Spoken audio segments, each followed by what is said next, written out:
আসসালামু আলাইকুম ওয়া রাহমাতুল্লাহি ওয়া বারাকাতুহু। ওয়ালাইকুম সালাম ওয়া রাহমাতুল্লাহি ওয়া বারাকাতুহু। ইন্নাল হামদালিল্লাহ নাহমাদুহু ওয়া নাস্তাঈনুহু ওয়া নাস্তাগফির ওয়া নাউযু বিল্লাহি মিন শুরুরি আনফুসিনা ওয়া সাইয়্যাতি আমালিনা মান ইয়াহদিহিল্লাহু ফালা মুদিল্লা লাহু ওয়া মান ইউদ্লিলহু ফালা হাদিয়া লাহু ওয়া আশহাদু আন লা ইলাহা ইল্লাল্লাহু ওয়াহদাহু লা শারীকা লাহু ওয়া আশহাদু আন্না মুহাম্মাদান আবদুহু ওয়া রাসূলুহু।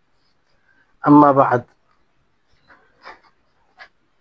رب اشرح لي صدري ويسر لي أمري واحلل عقدة من لساني يفقهوا قولي رب زدني علما رب زدني علما। সম্মানিত আজকের ক্লাসে উপস্থিত সুপ্রিয় ভাই সকল, সর্বপ্রথম আমরা সেই মহান করুণাময়ের প্রশংসা করি যিনার তৌফিকে, যিনার বিশেষ রহমতে আমরা তার রাসূলের বাণীকে বোঝার জন্য এখানে উপস্থিত হয়েছি, যিনি আমাদেরকে তৌফিক দিয়েছেন। তারপরে আমাদের সকলের প্রাণ প্রিয় নবী করিম মুহাম্মদ মুস্তাফা সাল্লাল্লাহু আলাইহি ওয়াসাল্লাম, ওনার উপর অসংখ্য শান্তির ধারা বর্ষিত হোক। আল্লাহুম্মা সাল্লি আলাইহি আল্লাহুম্মা বারিক আলাইহি। আজকে ইনশাআল্লাহ আমরা ইমাম নববী রাহিমাহুল্লাহর আল আরবাঈন আন-নববী এই বইয়ের 24 নম্বর হাদিস পড়ব, যেটা পূর্বে থেকে চলে আসছে। হাদিসটি একটু লম্বা আছে আর খুব চমৎকার হাদিস, যে হাদিসটি আপনারা পূর্বের ক্লাসে শুনেছেন, আশা করি আপনারা উপলব্ধি করেছেন। তো আজকে সেই হাদিসেরই দার্স হবে ইনশাআল্লাহ। তো আমরা এই হাদিসের প্রথম বিষয়ের একটু ব্যাখ্যা বিশ্লেষণ করেছিলাম যে হাদিসে কুদুসি মানে আল্লাহর নবী মুহাম্মদ সাল্লাল্লাহু আলাইহি ওয়াসাল্লাম যে হাদিসে সরাসরি আল্লাহর দিকে নিসবত করে বলেন যে আমার রব বলেছেন, কিংবা আমি আমার রব থেকে বর্ণনা করছি। বুঝলেন? তো প্রথমে আমরা কি পড়েছিলাম? ইয়া ইবাদি ইন্নী হারামতু যুলমা আলা নাফসি ওয়া জাআলতুহু বাইনাকুম মুহাররামান ফালা তাজালামু। এই বাক্যেই ছিলাম আমরা, যে হে আমার বান্দাগণ, আমি নিজের নফসের উপরে জুলুমকে হারাম করেছি। আর জুলুম কাকে বলে বলা হয়েছে, তাই না? আশা করি আপনাদের মনে আছে। আর তোমাদের মাঝে জুলুমকে হারাম করেছি, ফালা তাজালামু, তো তোমরা পরস্পর কারো উপরে জুলম করো না। তো এই জুলমের আলোচনা করতে গিয়ে আপনাদেরকে বলেছিলাম জুলম 3 প্রকার। কয় প্রকার বলেছিলাম? 3 প্রকার। একটা হচ্ছে বান্দার নিজের নফসের উপরে জুলম করা, বান্দার নিজের নফসের উপরে জুলম করা। বুঝতে পারলেন? তো এই জুলম আপনার এর ফের 2 প্রকার বলা হয়েছে, যে বান্দার নিজের নফসের উপরে জুলম করা, আর একটা জুলম হচ্ছে আপনার বান্দার পক্ষ থেকে জুলম, যেটা 2 প্রকার, যে বান্দার জুলম নিজের নফসের উপরে, আবার কোন বান্দা অন্যের উপরে জুলুম করে সেটা। বুঝলেন? বান্দা যখন নিজের নফসের উপরে জুলুম করে, এর 2 ধরন বলা হয়েছিল। এর 2 ধরন। একটা হচ্ছে শিরক করে, আল্লাহর সাথে অন্য কাউকে শরীক করে, যেটা সবচেয়ে বড় জুলম, যে জুলম আল্লাহ তাআলা তওবা ছাড়া ক্ষমা করবেন না। বুঝলেন? আর একটা হচ্ছে বান্দার জুলম নিজের নফসের উপরে হারাম কাজ করে। কি করে? হারাম কাজ করে, আর আবশ্যিক বিধানকে ছেড়ে। বুঝলেন? এটাও নিজের নফসের উপরে জুলুম করা হয়। তারপরে আপনার অন্যের উপরে জুলুম করা, যার জন্য এটাতে আল্লাহ তাআলা ক্ষমা করবেন না। আপনি অন্যের হক যদি বিনষ্ট করে থাকেন, অন্যের হক মানে নিয়ে থাকেন, তো তার হক তাকে পৌঁছে দিতে হবে। বুঝলেন? তো যাই হোক, তারপরে আল্লাহ তাআলা বলেন ফালা তাজালামু, তো তোমরা পরস্পর এক অপরের প্রতি জুলম করো না। এই জায়গাতে আল্লাহ তাআলা এটা তাকিদের জন্য বললেন, যেহেতু আল্লাহ তাআলা পূর্বে বলে দিয়েছেন যে আমি নিজের নফসের উপরে, আত্মার উপরে জুলুমকে হারাম করেছি, অর্থাৎ আমি কারো উপরে জুলুম করব না, আর তোমাদের মাঝেও এই জুলুমকে হারাম করেছি, তাই না? তো এটার মধ্যে সবাই চলে এলো না? সবাই চলে এলো। তারপর আবার আল্লাহ তাআলা বলছেন যে ফালা তাজালামু, তোমরা এক অপরের প্রতি জুলম করো না। এটা তাগিদ করার জন্য। তো এই তাজালামু থেকে অনেক ওলামায়ে কেরাম বলেছেন এই জায়গায় আল্লাহ তাবারক ওয়া তাআলা ফালা তাজলিমু বলেননি। ফালা তাজলিমু বললে অর্থ হবে যে তোমরা জুলম করো না। তাজালামু মানে পরস্পর তোমরা এক অপরের প্রতি জুলম করো না। অর্থাৎ এর অর্থ কি হবে যে জুলমের পরিবর্তে জুলম করা যাবে না। বুঝতে পারলেন? এই জন্য এটা বেশি মানে উত্তম এই বাক্যটা ফালা তাজলিমু এর তুলনায়, যে জুলমের পরিবর্তে জুলম করা হবে না। যেমন উদাহরণ দিই, যে আপনাকে কেউ মারলো, একটা ঘুষি দিল মনে করলেন, হ্যাঁ, তো এটা জুলম কি জুলম নয়? তো এই জুলমের পরিবর্তে কি আপনি তার যে মেরেছে তার উপরে জুলম করতে পারেন? পারেন না। আপনি যদি বদলা নিতে চান তাহলে অতটাই, যেভাবে সে ঘুষি মেরেছে, যতটা মেরেছে ততটাই আপনি নিতে পারেন। কিন্তু এর অতিরিক্ত যদি হয় তাহলে কি হবে? এটা জুলুম হবে। তাহলে জুলমের পরিবর্তে জুলম করা যাবে না, অন্যায়ের পরিবর্তে অন্যায় করা যাবে না। বিষয়টি খুব গুরুত্বপূর্ণ, বুঝতে পারলেন? এবার এখান থেকে আপনি নিজে চিন্তা করুন যে জুলমের পরিবর্তে যদি জুলম না করা যায় তাহলে শুরু থেকে বিনা কারণে কারো উপরে জুলম করা এটা কত বড় অন্যায় হবে। বুঝতে পারছেন আমার কথা? যে আপনার উপরে কেউ অন্যায় করেছে, জুলুম করেছে, সেটার পরিবর্তে আপনি জুলুম করতে পারেন না, মানে এখানে একটা কারণ আছে তারপরেও। তো অকারণে কারো উপরে আপনি জুলুম করবেন, তো এটা কত বড় অন্যায় হবে? এটা আরো বড় অন্যায় হবে, তাই না? তো এই হচ্ছে বিষয়। তো জুলম হারাম, একদম শুরু থেকে আপনি অকারণে কারো উপরে জুলুম করবেন এটাও হারাম। আর কেউ যদি আপনার উপরে জুলুম করে থাকে, সেই জুলমের পরিবর্তে তাকে বাহানা করে আপনি কারো উপরে জুলুম করবেন, সেটাও হারাম। আপনার মানে 10% ক্ষতি করেছে, তো যদি আপনি বদলা নিতে চান তো অতটুকুই নিতে পারেন, যদি সেখানে বড় ক্ষতির আশঙ্কা না থাকে। বুঝতে পারলেন? তো এই হচ্ছে বিষয়। এই জন্য জুলম এমন একটা জঘন্য অপরাধ যেটা সব দিক দিয়ে হারাম করা হয়েছে, সবার উপরে হারাম করা হয়েছে। এমনকি কাফির, যে মুসলিম নয়, যে ইসলামের আওতায় নেই, তার উপরে আপনি জুলম করতে পারেন না, হারাম করা হয়েছে। কিয়ামতের মাঠে এই জুলমকে মানে হেডলাইনে রাখা হবে। এমনকি যদি কোনো ছাগল, এমন ছাগলকে হোঁড়া মেরে থাকে, হোঁড়া মানে বুঝেন তো, সিংওয়ালা, আরেক ছাগলকে যার সিং নেই তাকে গোতা মেরে থাকে, তো এটা কি হবে? হাসরের মাঠে বদলা দেওয়া হবে। তাহলে দেখেন জুলম এমন একটা জিনিস যে কেউ কারো উপরে জুলুম করবে আর তার হিসাব হবে না, এটা কোনোদিন হবে না। বুঝতে পারলেন? কারণ এটা হুকুকুল ইবাদ, এটা হুকুকুল ইবাদ। কারো উপরে জুলুম করা এটা মানে কার সাথে সম্পৃক্ত? এটা হুকুকুল ইবাদের সাথে সম্পৃক্ত। বুঝতে পারলেন? তাহলে এই হচ্ছে বিষয়। তারপরে আপনার পরের বাক্য যেটা আল্লাহ তাআলা বলছেন যে ইয়া ইবাদি কুল্লুকুম দাল্লুন ইল্লা মান হাদাইতু, যে হে আমার বান্দাগণ তোমরা সকলেই পথভ্রষ্ট। ভালো করে শুনেন, চমৎকার হাদিস একদম। এখানে বুঝলে অনেক আপনার মৌলিক জ্ঞান আসবে এর মধ্যে। যে হে আমার বান্দাগণ তোমরা সকলেই পথভ্রষ্ট, তোমরা সকলেই পথভ্রষ্ট। আল্লাহর কথা, হাদিসে কুদসি মানে কার কথা? আল্লাহর কথা। ইল্লা মান হাদাইতু, হ্যাঁ সেই ব্যক্তি ছাড়া যাকে আমি হেদায়েত দিয়েছি, যাকে আমি হেদায়েত দিয়েছি। ফাস্তাহদুনি, তো তোমরা কি করো? আমার কাছে হেদায়েত চাও, আমার কাছে হেদায়েত চাও। আহদিকুম, তা আমি তোমাদেরকে হেদায়েত দেব। তো এই বাক্যতে আসলে এই বাক্যতে কি বলা হয়েছে? যে সমস্ত বান্দা আল্লাহর মোকাপেক্ষী, আল্লাহর মোকাপেক্ষী দিনের দিক দিয়ে। কিসের দিক দিয়ে? দিনের দিক দিয়ে। এই জন্য প্রথম পূর্বের দার্সে আপনাদেরকে বলেছিলাম যে এই পুরো হাদিসে আল্লাহ তাবারক ওয়া তাআলা বান্দাদেরকে নিদা দিয়ে, ডাক দিয়ে যে বলছেন, যে এই হাদিসে 3টি মৌলিক কথা, মানে নীতিগত কথা আল্লাহ তাআলা স্পষ্ট করেছেন। যে এক, সকল বান্দা আল্লাহর মোকাপেক্ষী, সকল বান্দা আল্লাহর মোকাপেক্ষী দিনের দিক দিয়ে ও দুনিয়ার দিক দিয়ে। তো এই বাক্য থেকে স্পষ্ট হচ্ছে যে দিনের দিক দিয়ে সকল বান্দা কার মোকাপেক্ষী? আল্লাহ তাআলার মোকাপেক্ষী। আল্লাহ তাআলা ছাড়া কেউ হেদায়েতের উপরে থাকতে পারে না। বুঝতে পারলেন? আর দুনিয়ার দিক দিয়ে সকল বান্দা আল্লাহর মুখাপেক্ষি পরে আসবে, বুঝতে পারলেন? তো এই হচ্ছে, তো এখানে দেখেন এইখানে বলা হয়েছে যে তোমরা সকলেই পথভ্রষ্ট। তো হেদায়েত আমি যাকে দেব সেই হেদায়েতের উপরে থাকবে কিংবা সেই হেদায়েত পাবে। হেদায়েত মূলত কয় প্রকার? দুই প্রকার। কয় প্রকার? দুই প্রকার।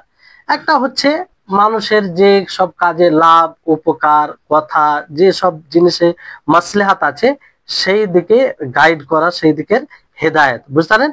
এটা সমস্ত মাখলুককে অন্তর্ভুক্ত করে। অর্থাৎ এই হেদায়েত আল্লাহ তাআলা সকলকে দিয়েছেন, কাফেরকে দিয়েছেন, মুসলিমকে দিয়েছেন, মুমিন কাফের ফাজির মুনাফিক সকলকে দিয়েছেন, তাই না? মানে মানুষ বুঝে কি বুঝে না যে কোনটা আমার জন্য ভালো হবে, কোনটা আমার জন্য মন্দ হবে, খারাপ হবে, এতটা তো মানুষ বুঝে। আগুন আছে, তা আগুনে মানে হাত দিলে হাত পুড়ে যাবে, বুঝে কি বুঝে না?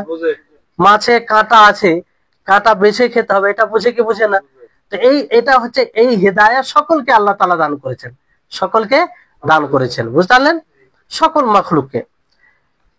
আর দ্বিতীয় হেদায়া হচ্ছে হেদায়া দ্বীনিয়া, হেদায়া দ্বীনিয়া। এই হেদায়েতের উপরে এই হেদায়েতের ফলাফল আসে দুনিয়াতে আর আখিরাতে। দুনিয়াতে যদি হেদায়েত পাই, হেদায়া দ্বীনিয়া, তার ফলাফল আখিরাতে আছে কি নেই?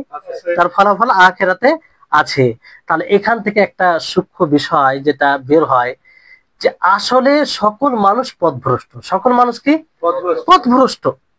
সকল মানুষ কল্যাণ থেকে বঞ্চিত।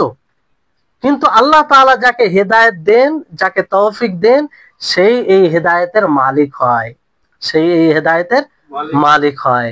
একটা বিষয় বুঝতে পেরেছেন? এই বিষয়টি যদি আমরা বুঝতে পারি, অহংকারে কিছু আছে?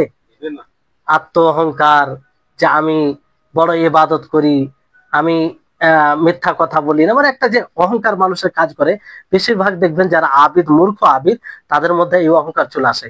কিন্তু এই সূক্ষ্ম বিষয়গুলো যদি তারা বুঝে, তো এতে অহংকার করবে, বরং আল্লাহর শুকরিয়া আদায় করবে যে আল্লাহ তাআলা আমাকে হেদায়েত না দিলে এইগুলো তো করতে পারতাম না, আল্লাহ তাআলা তৌফিক না দিলে করতে পারতাম না।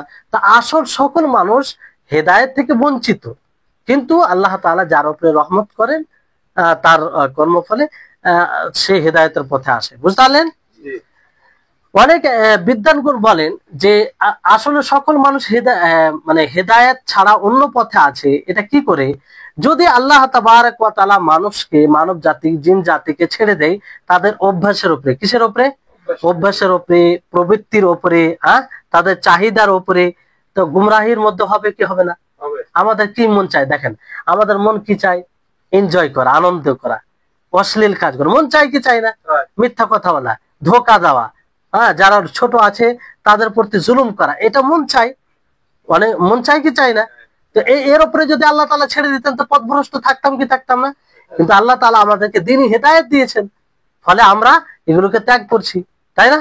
যাকে আল্লাহ তাআলা দান করেছেন সে ত্যাগ করে, বুঝতে পারলেন? তো এই হেদায়েত থেকে বঞ্চিত হয়। অনেক সময় মানুষ উপেক্ষা করে, এটাকে উপেক্ষা করে, ইগনোর করে, ফলে হেদায়েত থেকে বঞ্চিত হয়। অনেক সময় মানুষ না জেনে, না জানা, জ্ঞান না থাকার কারণে এই হেদায়েত থেকে বঞ্চিত হয়, বুঝতে পারলেন? তো এই হচ্ছে হেদায়েত। এবং এই হেদায়েত অর্জিত হয় কিসের মাধ্যমে? এই হেদায়েতে দ্বীনিয়া কিসের মাধ্যমে আমরা অর্জন? কিতাবুল্লাহ ও সুন্নাতে রাসূল থেকে। আমি আপনি যদি হেদায়েত চাই প্রকৃত অর্থে, তো আমাদেরকে কি করতে হবে? আল্লাহর কোরআন অধ্যয়ন করতে হবে এবং রাসূলের হাদিস অধ্যয়ন করতে হবে, বুঝতে পারলেন? তা এইভাবে আমরা হেদায়েত পাবো। আর তার মধ্যে আল্লাহর কাছে হেদায়েতের দোয়া করতে হবে, কারণ কোরআন হাদিস পেলেই যে হেদায়েত পেয়ে যাবে জরুরি নয়। কেন জরুরি নয়? যারা আজকে কবর পূজারী, যারা কবর পূজা করে, কবরের কাছে গিয়ে অনেক প্রকারের মানে ইবাদত করে, মানত করে, দোয়া করে, চাদর চড়ায়, মোমবাতি জ্বালায়, তাওয়াফ করে কবরে, এগুলো সবগুলো শিরক। তো তারাও কোরআন থেকে দলিল দেয়, কিন্তু কোথা থেকে দলিল দেয়? একজন সাধারণ মানুষ বিভ্রান্তিতে পড়ে যায়, এরাও তো কোরআনের কথা বলছে, এই জন্য বলে যে না, ওরাও তো কোরআনের কথা বলছে, আল্লাহর কথা বলে, রাসূলের কথা বলে। তো কোরআনের কথা বললে, কোরআন পড়লেই যে হেদায়েত পেয়ে যাবে তা নয়, বরং সেই কোরআন ও হাদিস থেকে তখনই হেদায়েত পেতে সক্ষম হবে যখন কোরআন ও হাদিসকে সাহাবীদের বুঝ অনুযায়ী বুঝবে। সাহাবারা যেভাবে যেভাবে আয়াত থেকে বুঝেছেন সেভাবে বুঝতে হবে, বুঝতে পারলেন? তাহলে হেদায়েত পাওয়া সম্ভব হবে। এই জন্য আল্লাহর কাছে দোয়া করতে হবে কি করে, যে হে আল্লাহ তুমি আমাদেরকে সহি ফাহম মানে বিশুদ্ধ বুঝ আমাদেরকে দান করো, সেই বুঝ দান করো যে বুঝ তুমি সাহাবাদেরকে দিয়েছো, সেই বুঝ আমাদেরকে দান করো যাতে সেই বুঝে আমরা কোরআন হাদিস অনুযায়ী জীবন গড়তে পারি, বুঝতে পারলেন? তাই হচ্ছে, তো এটা একটা হেদায়েত, মানে এই হেদায়া প্রথম প্রকারের মধ্যে দুটি হেদায়া, একটা হেদায়া মানে পার্থিব হেদায়া যেটা সকলকে দেওয়া হয়েছে, বুঝতে পারলেন? কাফের মুসলিম সকলকে, ফাজির মুনাফিক সকল। আর একটা দ্বীনি হেদায়া যেটা শুধুমাত্র মানে কাদেরকে দেওয়া হয়েছে? ইমানদার যারা কিতাবুল্লাহ সুন্নাত রাসূল থেকে হেদায়েত সন্ধান করে, বুঝতে পারলেন? দ্বিতীয় হচ্ছে হেদায়েতুত তৌফিক। কি? হেদায়েতুত তৌফিক। এই হেদায়েত শুধুমাত্র আল্লাহ তাবারক ওয়া তাআলার পক্ষ থেকে। কোথা থেকে? প্রথম যে হেদায়েত বললাম হেদায়েতের দিন, এটা কোরআন ও হাদিস থেকে এই হেদায়েত পাওয়া যায়, কিন্তু হেদায়েত তৌফিক মূলত সেটা তৌফিক যেটা, সেটা কোথা থেকে? আল্লাহ তাবারক ওয়া তাআলা। আল্লাহ তাআলা যতক্ষণ না এই তৌফিক না দিবে ততক্ষণ। আজকে যে আপনারা দেখেন এতগুলো মানুষের মাঝে আপনারা ক্লাসে উপস্থিত হয়েছেন, নিজে সক্ষম হয়েছেন, প্রচেষ্টা করেছেন, কিন্তু তৌফিক কে দিয়েছে? আল্লাহ তাআলা। তৌফিক না দিলে সম্ভব ছিল? এটা সম্ভব ছিল না। তো এইটাই হচ্ছে তৌফিক। এই হেদায়েত তৌফিক একমাত্র আল্লাহ তাআলা যখন দেয় তখনই মানুষ সক্ষম হয়, বুঝতে পারলেন? তো এই হেদায়েত, এই জন্য যতই দুনিয়াতে মুত্তাকি পরহেজগার মানুষ হোক না কেন, কেউ কাউকে যদি হেদায়েত দিতে চায় তো কেউ দিতে সক্ষম নয়। নবী করিম মুহাম্মদ সাল্লাল্লাহু আলাইহি ওয়াসাল্লাম সবচেয়ে বড় মুত্তাকি ছিলেন কি ছিলেন না? তিনি তার চাচাকে হেদায়েত দিতে পেরেছিলেন? তিনি বারবার বলছিলেন চাচাকে, চাচা একটি কালিমা পড়ুন, শুধু লা ইলাহা ইল্লাল্লাহ পাঠ করে নিন, এটার দ্বারা আমি আল্লাহর কাছে সুপারিশ করব। কিন্তু পারেনি, বলেনি আবু তালিব, যে এত ভালোবাসতো নবী সাল্লাল্লাহু আলাইহি সাল্লামকে, বুঝতে পারলেন? শেষ পর্যায়ে আল্লাহ তাআলা আয়াত নাযিল করে কি বললেন? ইন্নাকা লা তাহদি মান আহাব্বাতা, যে আপনি যাকে ভালোবাসেন তাকে আপনি হেদায়েত দিতে পারবেন না, ওয়ালাকিন্নাল্লাহ ইয়াহদি মান ইয়াশা। হ্যাঁ, আল্লাহ তাআলা যাকে হেদায়েত দিতে চাইবে তাকে আল্লাহ হেদায়েত দেন। এই জন্য দেখবেন অনেক দেখবেন যারা দাওয়াতি কাজে লেগে থাকে, কারো ভাই সলাতে আদায় করে না, কারো পিতা মাতা সলাতে আদায় করে না, কারো মানে এরকম। তো অনেকেই অভিযোগ করে তুমি দাওয়াতের কাজ করছো, তোমার বাড়িতে এই নামাজ পড়েন ওই নামাজ পড়েন। তো সে যদি তাদেরকে বুঝিয়ে থাকে তাহলে তার এটা কোনো দোষণীয় বিষয় নয়, এটা স্বাভাবিক। অনেক নবীর ব্যাপারে শুনেছেন কি শুনেনি, যে তার ছেলেরা হেদায়েতের পথে আসেনি, তার ছেলেরা হেদায়েতের পথে আসেনি, বুঝতে পারলেন? তো এই হেদায়েতের তৌফিক একমাত্র আল্লাহ তাআলার নিকট, আর এটা সবচেয়ে বড় নিয়ামত। আল্লাহ বলছে এটা সবচেয়ে বড় নিয়ামত। এই জন্য এই নিয়ামতের জন্য সবসময় আল্লাহর কাছে দোয়া করবেন, সব সময় দোয়া করবেন যে এই হেদায়েত আল্লাহ তুমি দান করো আমাদের। এর জন্য বেশি বেশি করে দোয়া করবে। যেন আমরা সূরা ফাতিহাতে কি বলি বারবার, ইহদিনাস সিরাতাল মুস্তাকিম, যে হে আল্লাহ তুমি সিরাতে মুস্তাকিমে পরিচালিত করো। এটাই হচ্ছে হেদায়েতুত তৌফিক। হ্যাঁ, মানে আল্লাহর কাছে হেদায়েত চাওয়া হয়। তো এই হেদায়েতের তিনটি মৌলিক বিষয় রয়েছে, বুঝতে পারলেন? একটি হচ্ছে যে সেই হেদায়েতের পথ, সেই হেদায়েতের পথ এবং তার বিস্তারিত বিষয়গুলো, যেমন হেদায়েতের পথ ইসলাম, হ্যাঁ এটা একটা পথ। তো সেখানে ইসলামকে মানতে হলে সালাত আদায় করতে হবে, আল্লাহর তাওহীদকে বাস্তবায়ন করতে হবে, যাকাত ফরজ হলে যাকাত দিতে হবে, হ্যাঁ হজ ফরজ হলে হজ করতে হবে। এগুলো কি বিস্তারিত বিষয়। তো এর তৌফিক, বুঝতে পারলেন? আর এগুলো জানা, এগুলো জানতে হবে। তারপরে দ্বিতীয় স্টেপ কি, দ্বিতীয় মৌলিক বিষয় যে তৌফিক, আমলের তৌফিক। শুধু জানলেই হবে না, শুধু জানলেই হবে না, বরং আমল করতে হবে। তো আমল কখন করতে পারবো? যখন আল্লাহ তাআলা তৌফিক দিবেন, বুঝতে পারলেন? তৌফিক দেন। তৃতীয় বিষয় কি, যে তার উপরে অনড় থাকা। তার উপরে কি? অনড় থাকা।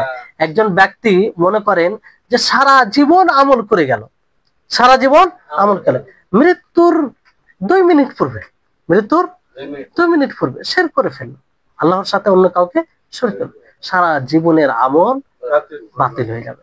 এই জন্য আমাদের মনে পড়ছে এই একটি মানে এই সম্পর্কে হাদিস আছে, সেই হাদিসটি পড়াতে পড়াতে শেখ সালেহ সিন্ধি হাফিজাউল্লাহ, এখনো তিনি আছেন, প্রখ্যাত বড় মাপের আলেম, সকলেই চিনেন যিনারা ইলমের জগতে আছেন।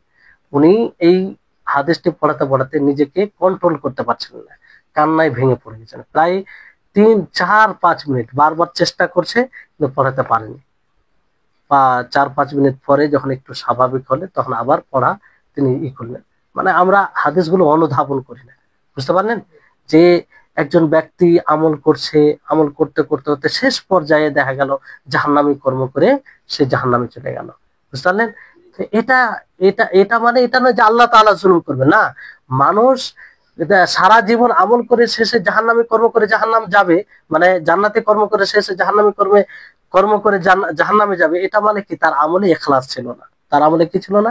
ইখলাস ছিল না, আল্লাহর জন্য আমল করেনি, ফলে এটা হয়, বুঝতে পারলেন? তাহলে এই হচ্ছে, তাহলে এই হেদায়েত 3টি পদ্ধতিতে পাবো। ভালো করে শুনেন, কয়টি পদ্ধতিতে? 3টি পদ্ধতিতে। 1 নম্বর হেদায়েত আপনি যে পথে পাবেন সেটি হচ্ছে দোয়া। কি? দোয়া করবেন, আল্লাহর কাছে দোয়া করবেন, খালিস নিরপেক্ষ ভাবে আল্লাহর কাছে চাইবেন যে আল্লাহ তুমি হেদায়েত দাও, আমি যদি সিরাতে মুস্তাকিম ব্যতীত অন্য রাস্তায় থাকি তাহলে তুমি হেদায়েত দাও, বুঝলেন? দোয়া করবেন, সব সময় এটা দোয়া করবেন। আল্লাহুম্মা মুসাররিফাল কুলুব সাররিফ কুলুবানা আলা তাআতিক, দিনের উপরে অবিচল থাকার দোয়া, হেদায়েতের দোয়া করবেন, বুঝলেন? এটা একটা পথ। দ্বিতীয় পথ হচ্ছে যে আমলে সালেহ বেশি বেশি করে করবেন। কি করবেন? সৎ আমল করবেন, যতটা পারবেন সৎ আমল করবেন।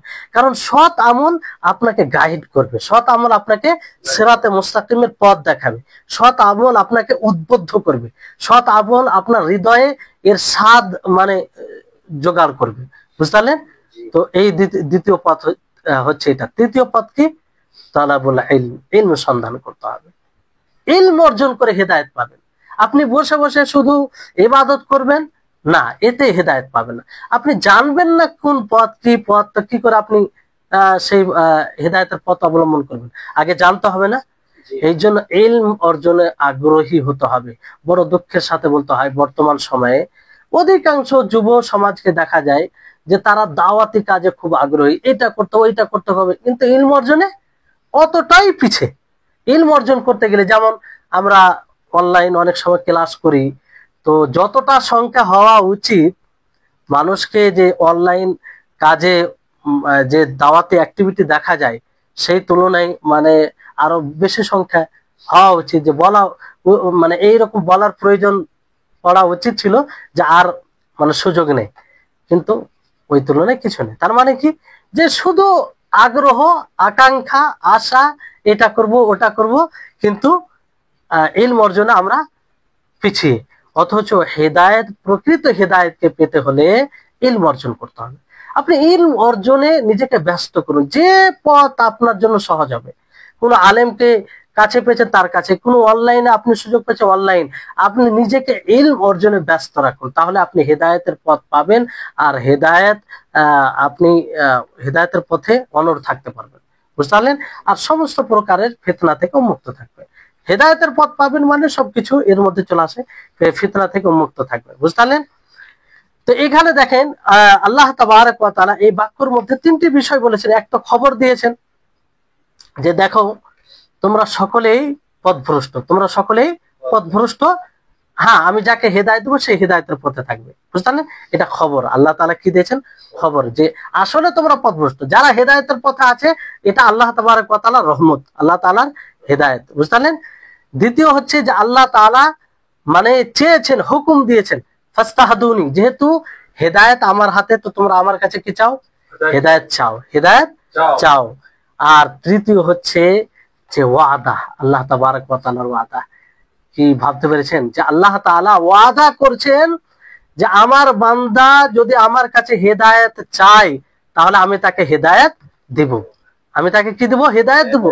এই জন্য মনে রাখবেন যে যে কোনো বান্দা যখন সততার সাথে আল্লাহর কাছে হেদায়েত চাইবে, আল্লাহ তাআলা তাকে আবশ্যিকভাবে হেদায়েত দেবেন, কারণ এটা আল্লাহ তাআলার ওয়াদা, এটা আল্লাহ তাআলার কি ওয়াদা। কোন মানুষ যদি হেদায়েতের পথে না থাকে তার মানে সে সততার সাথে আল্লাহর কাছে হেদায়েত চাইনি। কেউ চাই বলে আমরা তো চাই, সূরাতুল ফাতিহাতে তো বারবার বলি ইহদিনাস সিরাতাল মুস্তাকিম, কিন্তু ওই সততা থাকে, নিরপেক্ষতা থাকে, সে তো আগেই মনে করে যে আমি যে পথ আছি সেটাই সঠিক। আল্লাহর কাছে নিরপেক্ষভাবে চাইতে হবে যে হে আল্লাহ, আমি যদি বাতিল পথে থাকি পথভ্রষ্ট পথে থাকি, তাহলে তুমি আমাকে হেদায়েত দাও, সেটা যেই পথ ভালো হবে, যেটা হক সেটা সেই পথে নিয়ে যাওয়ার তৌফিক দাও। বুঝলেন? তো আল্লাহ তাবারক ওয়া তাআলা এটা ওয়াদা। তো কোনো মানুষ দোয়া করার পরেও হেদায়েত যদি না পায়, তার মানে তার দোয়াতে ত্রুটি থেকেছে। কারণ আল্লাহ তাআলা কখনো ওয়াদা খেলাফি করেন না, ওয়াদা ভঙ্গ করে না। বুঝলেন? তাহলে এই হচ্ছে বিষয়। তাহলে এই বাক্যে আমরা এতগুলো বিষয় জানতে পারলাম। তারপরের বাক্য এখানে আল্লাহ তাবারক ওয়া তাআলা বলেন পরের বাক্যতে যে ইয়া ইবাদি কুল্লুকুম জায়িউন। সবগুলো কথা চমৎকার, দেখেন কি দামি কথা। আল্লাহ তাআলা বলছেন যে ইয়া ইবাদি কুল্লুকুম জায়িউন ইল্লা মান আতআমতুহু, যে হে আমার বান্দাগণ তোমরা সকলেই ক্ষুধার্ত। সকলে কি ক্ষুধার্ত? ইল্লা মান আতআমতুহু, হ্যাঁ সে ব্যক্তি, সেই বান্দা যাকে আমি খাওয়িয়েছি, যাকে আমি খাবার দিয়েছি। ফাস্তাতঈমুনি, ফলে তোমরা কি করো? আমার কাছে খাবার চাও, আমার কাছে খাবার চাও। উতঈমুকুম, আমি তোমাদেরকে খাবার দেব, আমি তোমাদেরকে খাবার দেব। দেখেন এই বাক্যতে আসলে আল্লাহ তাআলা রুবুবিয়তের কথা বলেছেন, যে খাবার দেনেওয়ালা, আমরা যা কিছু ভক্ষণ করছি এটা কার পক্ষ থেকে? আল্লাহ তাআলা না দিলে এটা সম্ভব ছিল? সম্ভব ছিল না। বুঝলেন? এই জন্য সমস্ত মাখলুককে, মানে এই জুমলাতে, এই বাক্যতে ইয়া ইবাদি বলতে সমস্ত মাখলুক, সমস্ত মাখলুক, যে হে আমার বান্দা, মানে মানব জাতি, জিন জাতি, সকল। বুঝলেন? আর যতগুলো প্রাণী আছে সবগুলো, কারণ সকলে খাবার খায় আর আল্লাহ তাআলাই দিয়েছেন। বুঝলেন? তো এখানে তোমরা ক্ষুধার্ত, ক্ষুধার্ত কিন্তু কয়েক দিক থেকে থাকে। আমরা ক্ষুধার্ত মানে মনে করি যে যে খাই না সে ক্ষুধার্ত, কিন্তু কয়েক দিক থেকে। বুঝলেন? এক ক্ষুধার্ত হতে পারে যে খাবার নাই, কি নাই? খাবার নেই। বুঝলেন? অনেক সময় হয় না যে খাবার নেই, কোনো খাবারই নেই, কোনো প্রকারে খাবার নেই। দ্বিতীয় দিক হতে পারে যে খাবার আছে কিন্তু খাওয়ার শক্তি নেই, খাবার আছে খাওয়ার শক্তি নেই। অনেক দেখবেন অসুস্থ মানুষ, আল্লাহ তাআলা তাকে ধন দৌলত সবকিছু দান করেছেন, কিন্তু খেতে পারবে না, ভিতরে বরদাস্ত করতে পারবে না, অথচ সে ক্ষুধার্ত, খেতে পারবে না, খেতে সক্ষম নয়, শক্তি নাই।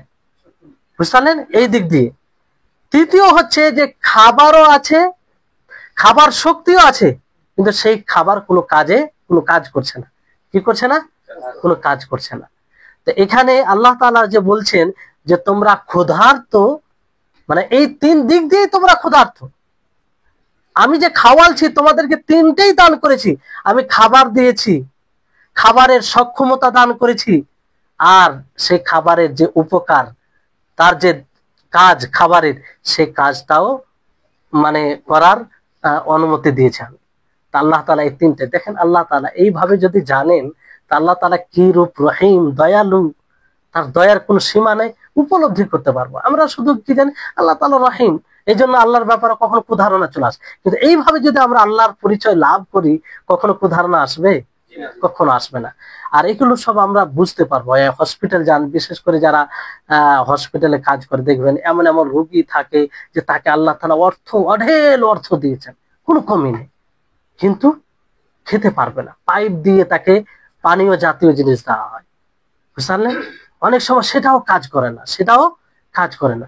তো আল্লাহ তাআলা এটা বলছে তোমরা ক্ষুধার্ত ছিলে, তিনটেই জিনিস তিনটেই জিনিস দান করেছি তোমাকে। খাবার দিয়েছি, খাবারের শক্তি দিয়েছি, এবং খাবার সেটা কাজ করবে এটারও আমি অনুমতি দিয়েছি। বুঝতে পারলেন?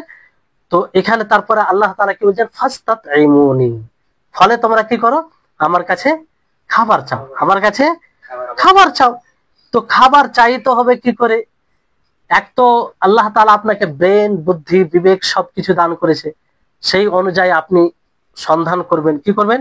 সন্ধান করবেন। যেমন আল্লাহ তাবারক ওয়া তাআলা এতে কি বলেন যে ফাইদা কুদিয়াতিস সালাহ ফান্তাশিরু ফিল আরদ, যখন নামাজ হয়ে যাবে তখন তোমরা জমিনে ছড়িয়ে পড়ো।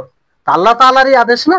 আল্লাহ তাআলা আদেশ দেন যে সালাত আদায় করো, তারপরে আদেশ এটাও দেন যে তোমরা জমিনে ছড়িয়ে পড়ো। এই জন্য অনেকে মূর্খ, অজ্ঞতার পরিচয় দেয় যে আল্লাহ তাআলা শুধু ইবাদত কথা বলে, যে খাওয়াবে কে?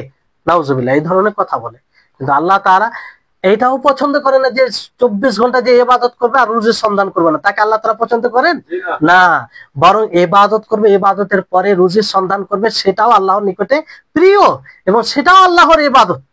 যদি সেই রুজির সন্ধানে এটা উদ্দেশ্য থাকে যে আমি রুজির সন্ধান করে দুটো খেয়ে শক্তি অর্জন করে আল্লাহর যাতে ভালোভাবে ইবাদত করতে পারে, আমার পরিবারের সদস্যদের মুখে দুটি আহার দিতে পারে হালাল পদ্ধতি, তাহলে এটি ইবাদত হবে কি হবে না? এটি ইবাদত হবে। বুঝতে পারলেন? তাহলে এইভাবে। আর একটি খাবার হচ্ছে যে আল্লাহর কাছে, যে আল্লাহ তাআলা তৌফিক না দিলে আমরা যতই চেষ্টা করি, আল্লাহ তাআলা যদি আমাদের জন্য পথকে সহজ না করে সম্ভব নয়। বুঝতে পারলেন? তাহলে এখানে এই বিষয়টি, যদি আমরা আল্লাহর নিকটে সততার সাথে খাবার চাই, তাহলে আল্লাহ তাআলা অবশ্যই খাবার দিবেন। সততার সাথে মানে আপনি নিজ থেকে প্রচেষ্টা করবেন, সাথে সাথে আল্লাহর কাছে চাইবেন, তো আল্লাহ তাআলা কি করবেন?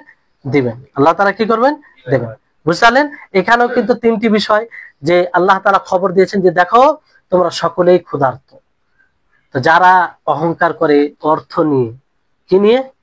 কিছু অর্থ এলে অহংকার, কেউ কাউকে পুছে না, কেউ কাউকে জিজ্ঞাসা করে না, যারা গরিব একটু মানে অসচ্ছল অবস্থায় আছে তাদেরকে ছোট করে দেখে, তারা মূলত এটা বুঝতে পেরেছে না, ক্ষুধার্ত।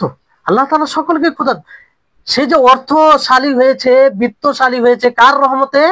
আল্লাহ তাবারক ওয়া তাআলার রহমতে। তো এখানে অহংকারের কোনো বিষয় থাকে না। বুঝলেন? এই জন্য আমরা একটা কথা আপনাদেরকে বলে দিই, মানে নিজেকেও স্মরণ করাচ্ছি। আমরা হয়তো আল্লাহর বিশেষ রহমতে নিয়ামত খুব সহজ হয়ে গেছে, টাইমে টাইমে খাবার খাচ্ছি, টাইমে টাইমে খাবার খাচ্ছি, কোনো মানে অনুভবই করি না। কিন্তু আমাদের উচিত যে প্রত্যেক খাবারের আগে আল্লাহর কাছে চাওয়া। কি করা? আল্লাহর কাছে চাওয়া, অনুধাবন করা যে এটা তো আল্লাহ তাআলা তৌফিক দিচ্ছেন। আল্লাহর কাছে চান, আল্লাহর কাছে চান যে আল্লাহ যেন আমি দুপুরে যাই খাই তোমার তৌফিকে খাই। তাহলে এটা কি হবে? যে আল্লাহ তাআলাকে স্মরণ করছেন, আপনি মুহূর্তে মুহূর্তে আল্লাহ তাআলার নিয়ামতকে অনুধাবন করছেন। বুঝতে পারছেন? তারপরে তৃতীয় বাক্য, এটাও চমৎকার বাক্য, যে এই বাক্য বলে আজকের ক্লাস শেষ হবে ইনশাআল্লাহ। যে হাদিসে যেটা বাক্য এসেছে আল্লাহ তাবারক ওয়া তাআলার কথা, ইয়া ইবাদি কুল্লুকুম আরিন, ইয়া ইবাদি কুল্লুকুম আরিন, যে হে আমার বান্দাগণ তোমরা সকলেই বস্ত্রহীন, তোমরা সকলে বস্ত্রহীন, ইল্লা মান কাসাউতু, হ্যাঁ সেই ব্যক্তি, সেই বান্দা যাকে আমি পড়িয়েছি, যাকে আমি পরিধান করিয়েছি। বুঝলেন? বস্ত্রহীন মানে উলঙ্গ। ফাস্তাকসুনি, ফলে তোমরা কি করো? আমার কাছে চাও, আমার কাছে চাও। আকসুকুম, আমি তোমাদেরকে পরিধান করাবো। আমার কাছে পরিধান পোশাক চাও, আমি তোমাদেরকে পড়াবো। আমরা কি মনে পোশাক পাচ্ছি? কিছু মনে করি না, কিন্তু এগুলো যদি বুঝি তো পোশাকের জন্য আল্লাহর কাছে দোয়া করব, পোশাকের জন্য আল্লাহর কাছে দোয়া করব। তো এখানে দেখেন যে পোশাক দুই প্রকার হয়। কয় প্রকার? একটা হচ্ছে ইকদার, মানে যে পোশাকটা পরি সেটা, আমরা যে শরীরে পোশাক পরি, এটা একটা পোশাক। আরেকটি পোশাক হচ্ছে হুকমান, মানে হুকমান বলতে কি, যে ছাত্র, মানে যেটা আবশ্যিক আবৃত্ত করা, সেটার পোশাক। কারণ অনেকে পোশাক পরে কিন্তু পোশাক পরার পরেও তাদের পোশাক না থাকার মতো। নিসাউন কাসিয়াতুন আরিয়াতুন, হাদিস শুনেছেন কি শুনেন? যে অনেকগুলো মহিলা হবে যারা পোশাক পরিধান করবে কিন্তু তারা উলঙ্গ থাকবে, তাদের শরীরের অঙ্গ প্রত্যঙ্গ ফুটে উঠবে। তো এইরকম পোশাক না, হুকমান মানে শরীয়ত সম্মত পোশাক। বুঝলেন? তো এই মানে আল্লাহ তাআলা বলছেন যে তোমরা সকলেই বস্ত্রহীন ছিলে, আমি তোমাদেরকে পড়িয়েছি। তা আজকে পোশাক নিয়ে তুমি অহংকার কিসের করবে? অহংকারের কোন পথ আছে তোমাদের? বুঝলেন? তাহলে এই হাদিস থেকে এটা একটা বোঝা যাচ্ছে যে ছাত্রকে আবৃত্ত করা জরুরি, ফরজ, তাই না? ফরজ মানে ছাত্র কি পুরুষদের নাভি থেকে নিয়ে কি পর্যন্ত? হাঁটু পর্যন্ত। আর সলাতে তার ছাত্র আলাদা আছে, মানে বেশি তার আলাদা বিধান আছে, সেটাও ঢাপা মানে আবৃত্ত করা। বুঝতে পারলেন? আর তাহলে এই হচ্ছে তো লিবাস যেটা আমরা পরিধান করি সেটা পুরো এর মধ্যে আসবে, যেটা শরীয়ত সম্মত হবে। বুঝতে পারলেন? তো এখানে আল্লাহ তাবারক ওয়া তাআলা এক খবর দিয়েছেন যে তোমরা আসলে সকলেই বস্ত্রহীন, তোমাদের কাছে কিছুই ছিল না, কিন্তু আমি তোমাদেরকে দিয়েছি, আমি তোমাদেরকে দিয়েছি। দ্বিতীয় হচ্ছে যে আল্লাহ তাআলা তার কাছেই পোশাক চাইতে হবে, এটা মানে হুকুম দিয়েছেন। কি বলেছেন? ফাস্তাকসুনি, ফাস্তাকসুনি মানে তোমরা আমার কাছে চাও, তোমরা আমার কাছে চাও, বুঝতে পারলেন? তারপরে আল্লাহ তাআলা ওয়াদা করেছেন। কি করেছেন? ওয়াদা করেছেন। তার মানে এখান থেকে বোঝা যাচ্ছে যে মানুষ যদি সততার সাথে আল্লাহর কাছে চায়, তাহলে আল্লাহ তাআলা তাকে দেবেন, কারণ এটা আল্লাহ তাআলার ওয়াদা, আল্লাহ তাআলার ওয়াদা। আর মনে রাখবেন যে মানুষের সবচেয়ে বড় প্রয়োজনীয় জিনিস হচ্ছে তিনটি। কয়টি জিনিস? তিনটি জিনিস প্রয়োজন। এক হচ্ছে যে খাবার, যে খাবারের কথা হাদিসে এসেছে না তার পূর্বের বাক্যে। আর দ্বিতীয় হচ্ছে লেবাস, পোশাক, বুঝতে পারলেন?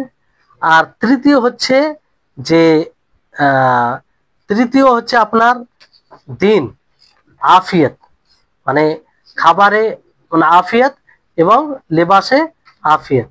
তো এটা মানে জরুরি মানুষকে সুস্থ থাকার জন্য, ভালো থাকার জন্য খাবারও প্রয়োজন, লেবাসও প্রয়োজন, তাই না? আর সুস্থ ভাবে যেন এগুলো হয়ে যায়, ব্যবস্থা হয়ে যায়, সেটারও প্রয়োজন। আর আল্লাহ তাআলা তিনটার কথা বলেছেন, তিনটার কথা বলেছেন। আর এটা শরীয়তের উদ্দেশ্য সমূহের মধ্যে একটা উদ্দেশ্য। শরীয়তে যে এতগুলো বিধান আছে তার মাকাসিদ অনেক আছে, তার উদ্দেশ্য অনেক আছে। সেই উদ্দেশ্য সমূহের মধ্যে একটা উদ্দেশ্য এটা যে মানুষ যেন ঠিক মতো খাওয়া দাওয়া করতে পারে, নিরাপত্তার সাথে পোশাক পরিধান করতে পারে, আর নিজের দ্বীনের উপরে আমল করতে পারে। কি আমল করতে পারে? নিজের দ্বীনের উপরে, বুঝতে পারলেন? যে দ্বীন আল্লাহ তাআলা নাজিল করেছেন সেই দ্বীনের উপরে আমল করতে পারে। তাহলে এইভাবে আল্লাহ তাআলা মানে মানুষের বাস্তবতা আল্লাহ তাআলা তুলে ধরেছেন যে তোমরা সকলেই বস্ত্রহীন, কিন্তু সে ব্যক্তি যাকে আমি পড়িয়েছি। তাহলে এই ক্ষেত্রে আমাদের এখান থেকে এটা স্পষ্ট হয় যে সকল বান্দা, সকল মাখলুক কার মুখাপেক্ষী? আল্লাহ তাবারক ওয়া তাআলা মুখাপেক্ষী। তো এই হচ্ছে আরো কিছু বাক্য আছে ইনশাআল্লাহ আগামী ক্লাসে।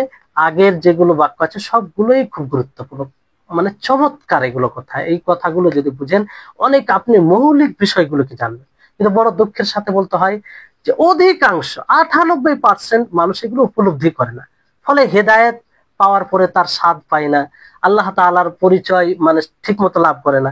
আল্লাহ তাআলার পরিচয় শুধু এটা নয় যে আল্লাহ তাআলা জানি মহাশক্তিশালী, না, আপনি অনুভব করবেন। এই যে কয়েকটি বাক্যর ব্যাখ্যা হলো, উপলব্ধি করেছেন কি করেনি? যে খাবারটা কাছে, খাবারটা খাচ্ছি, যে দিনটা পেয়েছি, আল্লাহ তাআলার কত বড় এটা অবদান, কত বড় নিয়ামত, এটা উপলব্ধি করেছি কি করিনি? এইভাবে আল্লাহর পরিচয় লাভ করা হয়। তো যাই হোক, আল্লাহ তাআলা যেন আমাদের সকলকে রাসূলের হাদিস বুঝার তৌফিক দান করেন। আর আজকে যেটা সবচেয়ে গুরুত্বপূর্ণ বিষয় আমাদের কাছে এলো সেটা হচ্ছে হেদায়েত। আল্লাহ যেন প্রকৃত হেদায়েত আমাদের সকলকে দান করেন, যে হেদায়েতের ভিত্তিতে আমরা সকলেই জান্নাতে যেতে পারবো।